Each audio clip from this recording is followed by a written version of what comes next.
ചാലക്കുടി ടൗണിലെ വീട്ടുപറമ്പിൽ പുലിയെ കണ്ടതായി സംശയം. വനംവകുപ്പ് ഉദ്യോഗസ്ഥർ പരിശോധനയ്ക്കെത്തി.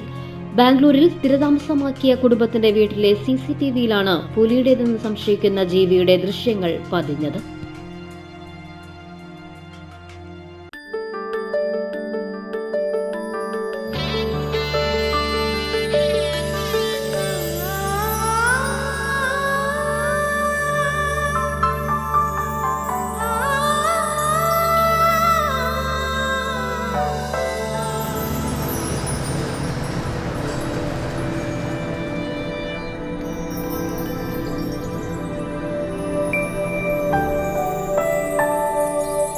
നിങ്ങളുടെ അധ്വാനത്തിന് സത്യമുണ്ട്. ഞങ്ങളുടെ സ്വർണത്തിനും. Ishara golden diamonds, Kodungallur road, Triprayar. സ്വർണത്തിന്റെ സത്യം.